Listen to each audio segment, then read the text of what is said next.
Dear students, Mota महाविद्यालय के online classes में आप सभी बच्चों का स्वागत है। ऑफलाइन बैचेस चल रहे थे, ऑलमोस्ट आपका सिलेबस करवा दिया गया है। उसके बाद हम क्या कर रहे हैं, कंटिन्यू क्लासेस ऑनलाइन स्टार्ट की हैं। तो आज का जो हमारा टॉपिक रहेगा वो पेपर सेकंड का रहेगा, जो है कि है हमारा होम मैनेजमेंट। होम मैनेजमेंट के अंतर्गत क्या आता है, गृह प्रबंध है। जैसे कि गृह प्रबंध क्या होता है, गृह प्रबंध दो शब्दों से मिलकर बना है, एक होता है गृह, दूसरा होता है प्रबंध। अब गृह प्रबंध क्या होता है, घर क्या होता है, दो भिन्न भिन्न शब्दों से। गृह प्रबंध को भली भांति समझने के लिए गृह प्रबंध के बारे में जानना आवश्यक होता है, तभी हम गृह प्रबंध को अच्छी प्रकार से समझ पाएंगे। तो आइए हम गृह प्रबंध के बारे में जानते हैं कि क्या होता है। गृह अर्थात क्या होता है, घर। गृह अर्थात क्या होता है, घर होता है। घर को क्या कहते हैं, गृह कहते हैं। और जो प्रबंध होता है, प्रबंध को क्या कहते हैं हम, मैनेजमेंट, यानी कि प्रबंध को क्या कहेंगे हम, गृह हो गया हमारा। और गृह में इसके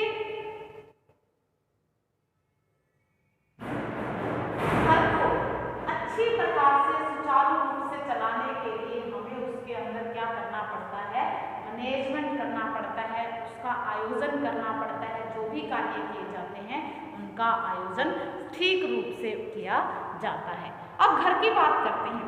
घर का अर्थ क्या होता है, परिवार से होता है। परिवार जहाँ हम सुख शांति से रहते हैं और क्या करते हैं, सुख शांति से रहते हुए अब अमन चैन से रहकर पारिवारिक जीवन व्यतीत करते हैं। साधारण बोलचाल की भाषा में गृह तथा मकान एक ही अर्थ होता है, लेकिन परंतु गृह प्रबंध की दृष्टि से इन दोनों का अलग अलग अर्थ होता है। इन दोनों शब्दों में व्यापक भिन्नता होती है। एक भावनात्मक, घर जो होता है, गृह एक भावनात्मक शब्द है। यहाँ परिवार के सभी सदस्य आपस में मिलकर रहते हैं, वो एक दूसरे के साथ आपसी संबंध में बंधे हुए होते हैं। प्रेम, करुणा, दया, स्नेह, सहानुभूति से रहकर अपनी समस्त आवश्यकताओं की पूर्ति करते हैं। परिवार के सदस्य, सभी जो सदस्य होते हैं, अपने सुख दुख के क्षणों में एक दूसरे के साथ होते हैं, एक दूसरे के सहयोगी बनकर चिंता मुक्त होकर जीवन है वो अच्छी प्रकार से व्यतीत करते हैं तथा सुख शांति का अनुभव करते हैं। आपसी प्रेम व सहयोग से व्यक्ति कर्तव्यनिष्ठ, परिश्रमी, ईमानदार और मेहनती होता है। लगनशील बनकर पारिवारिक और शारीरिक मानसिक विकास करते हुए चरम लक्ष्य तक पहुंचता है। इसके ठीक विपरीत हम क्या कहते हैं कि मकान। घर और मकान एक जैसा नहीं है, ये अलग अलग है। घर के बारे में हमें बताया। मकान क्या होता है, जो ईंट, पत्थर, चूने, मिट्टी, सीमेंट इत्यादि से मिलकर बना हुआ आश्रय जो स्थल होता है, जहाँ हम रहते हैं, रह सकते हैं, जहाँ कोई भावनात्मक एवं संवेगात्मक लगाव नहीं होता है, वो मकान होता है। उस मकान को छोड़ने में व्यक्ति को कोई भी मानसिक क्षोभ, वेदना, कष्ट की अनुभूति नहीं होती है, बल्कि कभी कभी बेहद खुशी भी होती है। तो उपरोक्त जो मकान को किस प्रकार से परिभाषित कर सकते हैं, किसी भी रहने के सुरक्षित स्थान को मकान कहा जा सकता है। तो अब आपको इजीली पता चल गया होगा कि मकान और घर में क्या डिफरेंस होता है। मकान जिसके साथ हमारा कोई अटैचमेंट नहीं होता है, आप उसको छोड़कर जाते हैं तो आपको खुशी होती है। जैसे कि हॉस्टल में रहते हैं, पढ़ाई करते हैं, तो किसी रूम लेकर रहते हैं, मकान लेकर किराए पर रहते हैं, तो आप जब उसको छोड़कर घर की तरफ जाते हैं तो कितनी खुशी होती है कि आज मैं अपने घर वालों से मिलेंगे, तो आपको बड़ा अच्छा सा लगता है। तो यही में डिफरेंस होता है। व्यक्ति का विकास परिवार में होता है। परिवार में रहकर ही वह सुसंस्कृत परिवार से ही सभ्य समाज का निर्माण होता है। परिवार में भी व्यक्ति के संपूर्ण गुणों का विकास होता है। अतः गृह के अंतर्गत परिवार की भौतिक सुख सुविधाओं के साथ साथ परिवार के मानवीय संबंधों, संसाधनों, सांस्कृतिक मान्यताओं, जीवन मूल्यों आदि का विकास होता है। परिवार में रहकर बालक जो सीखता है वह उसके जीवन पर्यंत काम में आते हैं। घर खुला हवादार एवं प्रकाश युक्त हो, जिसमें परिवार के हर एक सदस्यों के शारीरिक, मानसिक, लैंगिक, सामाजिक, आध्यात्मिक, भावनात्मक, संवेगात्मक, नैतिक और चारित्रिक गुणों का विकास होता हो।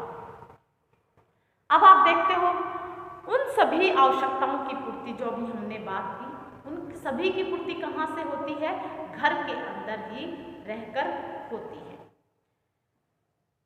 प्रबंध एक व्यापक शब्द है जिसका उपयोग घर, व्यवसाय, उद्योग आदि को चलाने के लिए आदि के अर्थों में किया जाता है। प्रबंध एक क्या होती है?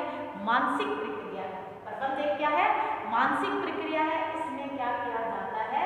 दिमाग लगाया जाता है। बिना मानसिक प्रक्रिया के प्रबंध नहीं कर सकते। यानी हमें कोई भी काम को करने से पहले क्या करना पड़ता है? दिमाग लगाना पड़ता है, चाहे वो किसी भी प्रकार का कार्य हो। प्रबंध एक मानसिक प्रक्रिया है जो अनिवार्यतः हर एक घरों में परिवार के सदस्यों के द्वारा संपन्न की जाती है। सरलतम शब्दों में कहा जा सकता है कि प्रबंध का अभिप्राय विचार पूर्वक की गई व्यवस्था से है। प्रबंध विज्ञान है जिसके अंतर्गत नियोजन, संगठन, समन्वय, क्रियान्वयन, उत्प्रेरण, नियंत्रण तथा मूल्यांकन आदि आते हैं। अब प्रबंध के अंदर जो पॉइंट्स आते हैं, जैसे कि हमने बात की, इसके अंदर क्या आता है? नियोजन की बात करते हैं, कार्यक्रम नियोजन। इसके अंदर जो बात करते हैं वो हो जाएगी नियोजन की, संगठन की,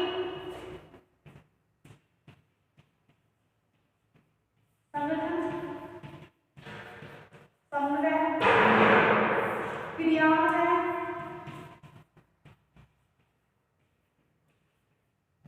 और मूल्यांकन। ये सारे पॉइंट्स हैं, ये सारी बातें हैं वो प्रबंध के अंतर्गत आती है। प्रबंध को जब करते हैं तो इन पॉइंट्सों पे मिलकर क्या करते हैं? काम को करते हैं। तभी अगर इन पॉइंट्स को लेकर हम काम करते हैं, इन बातों को ध्यान में रखकर करते हैं, तब क्या होता है? वो प्रबंध पूर्ण रूप से सार्थक होता है। इनके द्वारा जो भी लक्ष्य होते हैं वो प्राप्त किए जा सकते हैं। जो भी हमारे लक्ष्य होते हैं, जो भी हमारे गोल्स होते हैं, हम इनके द्वारा प्रबंध करके इन प्रोसेस से होते हुए उन लक्ष्यों को प्राप्त करते हैं।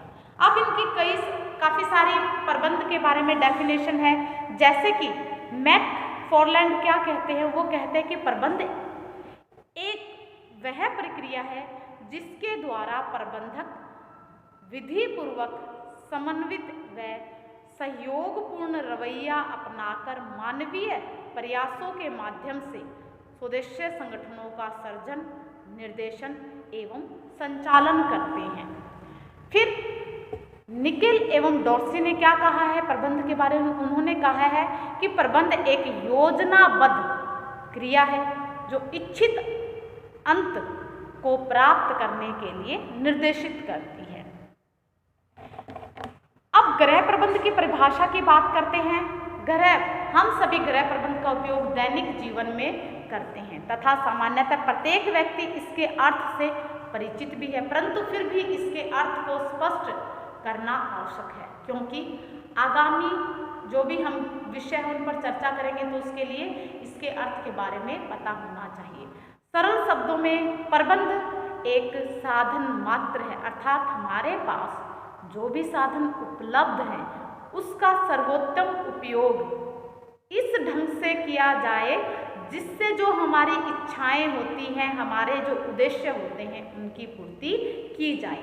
चाहे साधन सीमित होते हैं तो हमें उनको अच्छी प्रकार से मैनेज करना पड़ता है। अगर हमारे पास साधनों की असीमितता होती है तो क्या है, हमें प्रबंध करना ज़्यादा मुश्किल नहीं होता है। ग्रोस एवं क्रेंडल ने गृह प्रबंध के बारे में कहा है कि गृह व्यवस्था एक मानसिक प्रक्रिया है जिसमें पारिवारिक साधनों का उपयोग करके आयोजन, नियंत्रण एवं मूल्यांकन के द्वारा पारिवारिक लक्ष्यों की पूर्ति की जाती है या उनकी प्राप्ति की जाती है। तो इस प्रकार से हमने देखा कि गृह प्रबंध क्या है, आपको गृह के बारे में बताया, घर क्या होता है, मकान क्या होता है और प्रबंध क्या है। तो आपके 2-2 नंबर के जो क्वेश्चन है उनमें आ जाता है कि घर और मकान में क्या डिफरेंस होता है। तो आपको एक लाइन में आपको बताना पड़ेगा कि घर और मकान में क्या डिफरेंस होता है, गृह प्रबंध क्या होता है, किसे कहा जाता है। तो इस प्रकार से क्या है, ये छोटे छोटे क्वेश्चन इनसे बन जाते हैं। अब हम आगे इसके बारे में आगे बात करते हैं, प्रबंध की विशेषताएं क्या क्या होती है। प्रबंध एक क्या है, प्रबंध की विशेषताएं।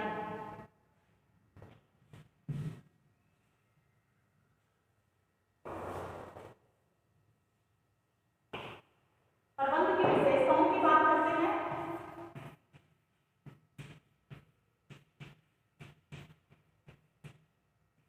प्रबंध की विशेषताएं, प्रबंध एक क्या है, मानसिक प्रक्रिया है, यानी प्रबंध एक कला है।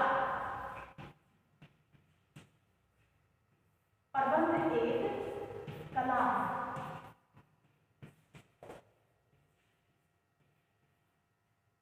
प्रबंध एक कला है किस प्रकार से, जैसे कि प्रबंध एक कला है, कला का सौंदर्य एवं कला का अर्थ सौंदर्य एवं चातुर्य से है।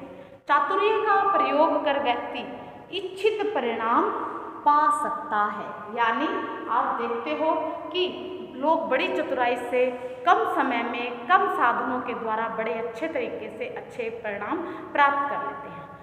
यह प्रत्येक व्यक्ति में विद्यमान होता है। संसार के प्रत्येक व्यक्ति मनुष्य में सौंदर्य की अनुभूति एवं क्या होती है, प्रदर्शन की प्रकृति किसी न किसी रूप में अवश्य ही उपस्थित रहती है। कुछ व्यक्ति सीमित साधनों से भी अच्छे प्रबंधक होते हैं, जबकि कुछ व्यक्ति पर्याप्त साधन रहने पर भी अच्छे प्रबंधक नहीं बन पाते हैं। इसी कारण प्रबंधन को एक कला कहा गया है, क्योंकि प्रबंधकीय कला एक व्यक्तिगत कला है जो अंतर्ज्ञान से प्राप्त की जाती है। अच्छे प्रबंधक अपने चातुर्य एवं कुशल प्रबंधन से परिवार या संस्था के सदस्यों को एक सूत्र में बांधकर अनुकूल परिस्थितियों एवं खुशनुमा वातावरण तैयार कर देते हैं तथा विभिन्न आचार विचार एवं स्वभाव वाले व्यक्तियों से भी वांछित कार्य करवा लेते हैं। तो इस दृष्टि से प्रबंध एक कला है। आप देखते हो कि किसी के घर में जाते हैं तो किसी ने बड़े ही कम साधन होते हुए भी घर को बड़ा अच्छे से डेकोरेट करके रखते हैं, अच्छे से व्यवस्थित करके रखते हैं। लेकिन कई घरों में आप जाते हो सभी साधन होते हुए भी ना तो घर अच्छे से व्यवस्थित मिलता है, ना ही उसकी कोई साज सज्जा होती है। तो इस प्रकार से क्या है, ये एक प्रबंध है, वो एक कला है। अब इसके अंदर दूसरा जो पॉइंट आता है वो है हमारा प्रबंध एक विज्ञान है।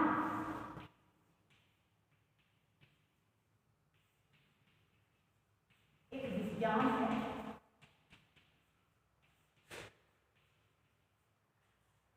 अब इसमें प्रबंध एक विज्ञान है, कैसे है, प्रबंध कला के साथ विज्ञान भी है।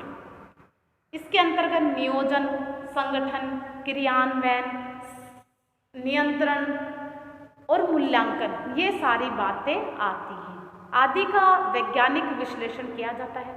प्रबंध को अनुसंधान, परीक्षण एवं प्रयोग की तरह लागू कर विधि, नियम और सिद्धांत प्रतिपादित किए जाते हैं।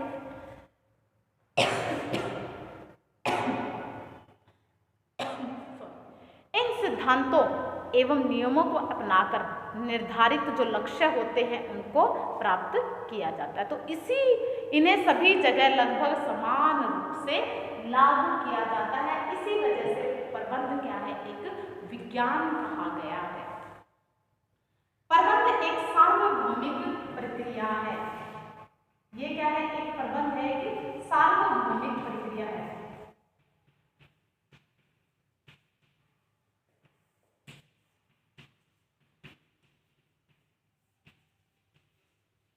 यानी कि एक यूनिवर्सल प्रोसेस है। अब इसको क्या कहेंगे? प्रबंध एक विश्वव्यापी प्रक्रिया है जो केवल किसी विशिष्ट कार्य, संस्था अथवा देश तक सीमित न रहकर सभी कार्यों, संस्थाओं एवं देशों में व्याप्त है।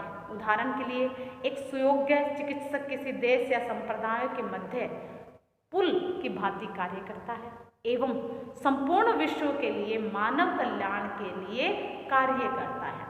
ठीक उसी तरह प्रबंध के कार्य, विधि, नियम एवं सिद्धांत प्रत्येक जगह, प्रत्येक परिस्थिति में लागू होते हैं। इसी प्रकार क्या है? ये प्रबंध सार्वभौमिक प्रक्रिया कहलाती है।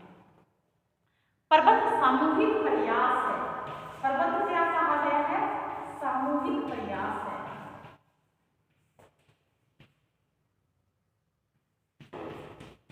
ये एक सामूहिक प्रयास है। सामूहिक प्रयास कैसे है? जैसे कि प्रबंध व्यक्तिगत प्रभाव न होकर सामूहिक प्रयास की ओर इंगित करता है। टीम भावना की स्थापना ही प्रबंधकीय सफलता की कुंजी है। आप कोई भी काम व्यक्तियों के समूह के द्वारा, समूह के माध्यम से तथा उनके साथ का संबंध केवल एक व्यक्ति से न होकर व्यक्तियों के समूह से होता है। दूसरे शब्दों में कहा जा सकता है कि प्रबंध दूसरों व्यक्तियों में से कार्य करवाने की युक्ति होती है। अर्थात वह व्यक्ति जो दूसरे व्यक्तियों से आसानी से कार्य को करवा सकता है वह एक कुशल प्रबंधक कहलाता है। अब मुझे कोई काम करवाना है तो जरूरी नहीं है कि मैं उस काम को करूं। मैं आप लोगों से उस काम को बड़े अच्छे तरीके से करवा सकती हूँ अगर मुझे वो काम मैनेज करने आता है, अगर मैं एक कुशल प्रबंधक हूँ तब। तो इस प्रकार से प्रबंध एक सामूहिक प्रयास है। कोई भी काम करते हैं, जैसे कि प्रबंध है वो लार्ज स्केल पर किया जाता है, उसको करने के लिए समूह की आवश्यकता होती है। प्रबंध की आवश्यकता सभी स्तरों पर होती है। अगला जो पॉइंट है ये क्या है? प्रबंध की जो आवश्यकता है, प्रबंध की आवश्यकता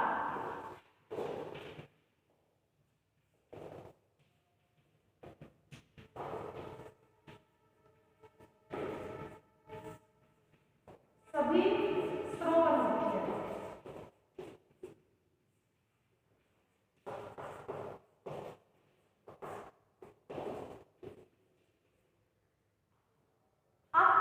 छोटे से छोटा कार्य, कोई भी कार्य हो, प्रबंध एक निरंतर चलने वाली प्रक्रिया है। इसकी आवश्यकता पारिवारिक जीवन चक्र के सभी स्तरों पर होती है। परिवार के अंदर काफ़ी सारे जीवन चक्र होते हैं। हमारा जितना लाइफ साइकिल होता है उसके अंदर प्रबंध की आवश्यकता होती है। प्रबंध है वो प्रत्येक चरण में निर्णय, प्रबंध के प्रत्येक चरण में निर्णय लेने पड़ते हैं तथा निर्णय करने का कार्य प्रबंधक के द्वारा किया जाता है। इन्हीं कारणों से प्रबंध स्तरों का श्रेणीकरण किया जाता है। अब प्रबंध एक पेशा है। कहा गया है कि जो मैनेजमेंट है वो क्या है? एक पेशा है। ये क्या है? एक पेशा है। जो प्रबंध है एक पेशा है। Management is a professional. कैसे है प्रोफेशनल? प्रबंध विशेषज्ञ प्रबंधक को पेशे के रूप में मानते हैं क्योंकि इनमें वे सभी लक्षण, विशेषताएं व गुण विद्यमान होते हैं जो किसी एक पेशे में होते हैं। कारण स्पष्ट है कि किसी भी पेशे की भांति प्रबंधक को भी अपनी नीतियों, अपने नियम, सिद्धांतों और विधियों पर काम करना पड़ता है। उनका उपयोग प्रबंध में किया जाना लगा है कि यदि व्यक्ति को प्रबंध शास्त्र का ज्ञान नहीं है तथा उसके प्रबंध शास्त्र का अध्ययन भली भांति नहीं किया है तो वे एक कुशल प्रबंधक बन ही नहीं सकता। इन्हीं कारणों से हमारे देश में भी प्रबंधकीय सलाहकार संस्थाओं का, जो प्रबंधीय सलाहकार संस्थाएं होती हैं उनकी संख्या दिन प्रतिदिन बढ़ती जा रही है। विश्व के समुन्नत राष्ट्रों के हितों जैसे France, Germany, Japan, America, England, रूस, चीन आदि में बहुत पहले से ही प्रबंध का विकास एक स्वतंत्र पेशे के रूप में हो चुका है। प्रबंध है वो, और क्या कहा गया है प्रबंध को? प्रबंध एक विशिष्ट प्रक्रिया है, प्रबंध एक सामाजिक प्रक्रिया कहा गया है, प्रबंध एक अदृश्य कौशल है और प्रबंध का पृथक अस्तित्व है। ये काफी सारे पॉइंट्स हैं इसके बारे में। जैसे कि उन्होंने कहा है कि प्रबंध एक अदृश्य कौशल, प्रबंध मानसिक प्रक्रिया है, यह न दिखाई देने वाली एक अदृश्य कौशल है जो कार्य के परिणामों से जाना जाता है। यह स्पष्ट रूप से दिखाई नहीं दिखाई देती है यह, क्योंकि कोई यह एक वस्तु नहीं है जो साफ रूप से दिखाई दे सके, परंतु एहसास किया जा सकता है। यदि व्यक्ति अपने लक्ष्यों को प्राप्त कर लेता है तथा सफलता मिल जाती है तो वह प्रबंध अच्छा कहलाता है। इसके ठीक विपरीत यदि लक्ष्यों की प्राप्ति नहीं हो पाती है अथवा असफल हो जाता है तब वह प्रबंधक अकुशल कहलाता है। परिवार के सदस्यों की योग्यता, कुशलता, निपुणता, विवेक, ज्ञान, मानवोचित व्यवहार एवं सूझबूझ से जब लक्ष्यों की प्राप्ति हो जाती है तब उसे कुशल प्रबंधक कहते हैं। इन्हीं कारणों से प्रबंध को एक अदृश्य शक्ति कहा गया है। इस शक्ति को चित्रबद्ध नहीं किया जा सकता है, परंतु जब सफलता मिल जाती है तथा लक्ष्यों की प्राप्ति हो जाती है तब इस शक्ति का एहसास किया जा सकता है। तो आज हमने गृह प्रबंध के बारे में जाना, घर क्या होता है, मकान क्या होता है, गृह प्रबंध क्या होता है और गृह प्रबंध की विशेषताओं के बारे में जाना कि कौन कौन सी विशेषताएं होती है। तो आज के लिए इतना ही। Okay, bye, have a